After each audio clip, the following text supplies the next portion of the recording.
Life is all about chances and opportunities.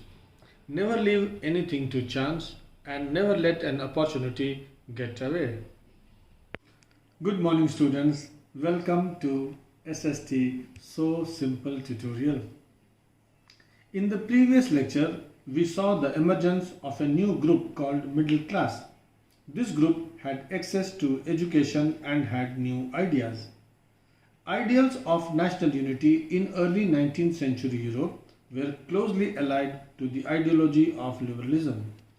In many parts of the world, people started debating on individual rights and who shall control social power. Recall what we read about liberals, conservatives, and radicals in class 9. One of the groups that looked to change society were the liberals. We will read them again here. The term liberalism derives from Latin root word liber, which means free. Socially, for the new middle classes, it stood for freedom for the individual and equality of all before law. Politically, it emphasized the concept of government by consent.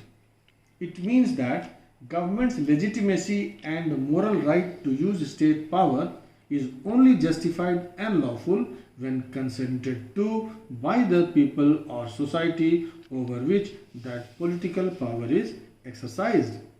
This theory of consent is historically contrasted to the divine rights of kings. Since the French Revolution, liberalism has stood for the end of autocracy and clerical privileges. That means they wanted to end the privileges of first and second states. Liberalism also stands for constitution and representative government through parliament. The 19th century liberals also stressed on inviolability of private property. Inviolability of private property means that your property is safe and no one can violate your property and take it away. So the liberals were not against the existence of private property. Liberals also did not believe in universal adult franchise.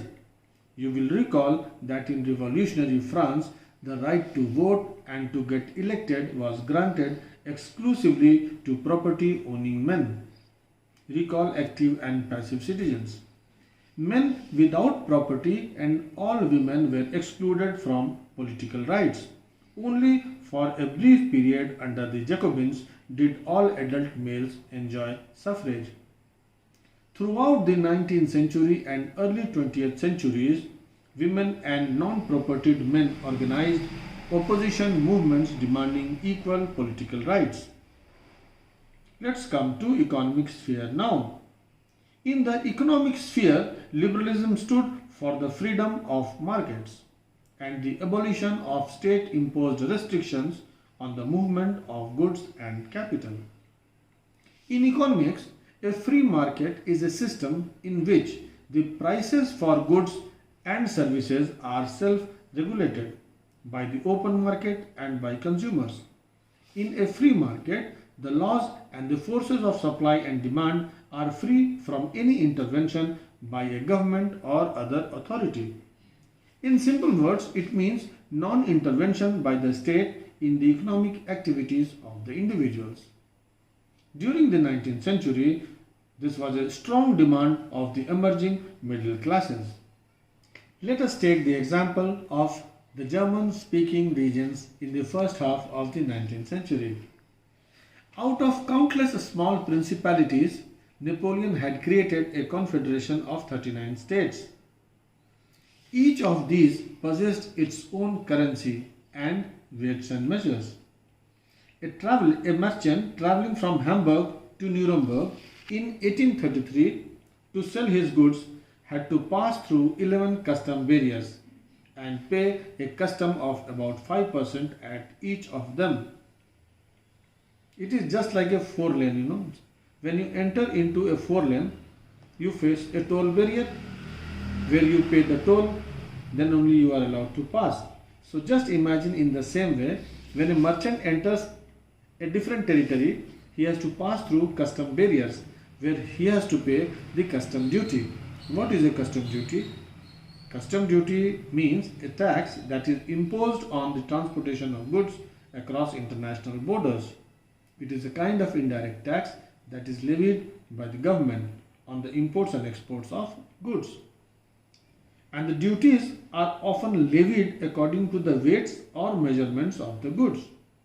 As each region had its own system of weights and measures, this involved time-consuming calculations. The measure of cloth, for example, was the L, in which each region stood for a different length. An L of textile material bought in Frankfurt would get you 54.7 centimeter of cloth, 55.1 centimeter in Mayence, 65.6 centimeter in Nuremberg, 53.5 centimeter in Freiburg. You see the difference in the measures. These conditions only, different measurements, different weights, different currencies, they were viewed as obstacles to economic exchange and growth by the new commercial classes. This class argued for the creation of a unified economic territory, allowing unhindered movements of goods, people and capital.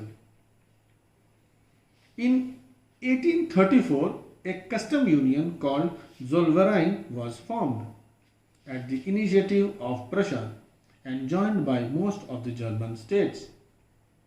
The union abolished tariff barriers and reduced the number of currencies from over 30 to 2. The creation of a network of railways further stimulated mobility, harnessing economic interests to national unification. A wave of economic nationalism strengthened the wider national sentiments growing at a time. Students, have you ever heard the name European Union? The European Union, which is called EU, consists of a group of 27 countries that acts as one economic unit in today's world economy. It has developed a single internal market where there is free movement of people, goods, services and capital. Its official currency is euro. 19 out of its 27 members have adopted this currency. Now you have to answer me, where is the headquarters of European Union located? Write me in the comment section. Let us see what Professor Friedrich List writes on Zollverein. The aim of Zollverein is to bind the Germans economically into a nation. It will strengthen the nation materially as much by protecting its interests externally as by stimulating its internal productivity. It ought to awaken and raise national sentiments through a fusion of individual and provincial interests. The German people have realized that a free economic system is the only means to engender national feeling. With this, I finish the topic of the day. I hope you have understood the meaning of liberalism socially, politically and economically. Students, you should be able to answer these questions now. 1. What were the social, political and economic ideals supported by the new liberals in Europe? This is where we started our question. Socially, you will write freedom of individual and equality of all before law. Politically, you will write on the concept of government by consent. 2. End of autocracy, clerical privileges also. Then a constitution and representative government through parliament. Inviolability of private property. These things will be covered under political. Economic meaning, you will cover 2 points. 1. Freedom of markets and abolition of state-imposed restrictions on the movements of goods and capital. 2. Mention the economic obstacles that the liberal nationalists wanted to overcome. First point, absence of freedom of market. Second, state-imposed restrictions on the movements of goods and capital. And third, time-consuming calculations resulting from difference in currencies, weights and measures. Question number 3. What was the aim of Zollverein? The aim of Zollverein was to bind the Germans economically into a nation. Question number 4. This is a fill in the blanks. This is a board question that came this year, 1 mark question. In 1834, a custom union, you have to fill Zollverein there, was formed at the initiative of Prussia. Question number 5. Name the country that initiated the Zollverein. Answer is Prussia. Thus we come to the close of the topic. What is conservatism? Who were the revolutionaries? We will see this in the next class. For any queries, you can use the comment section and don't forget to subscribe. Thank you.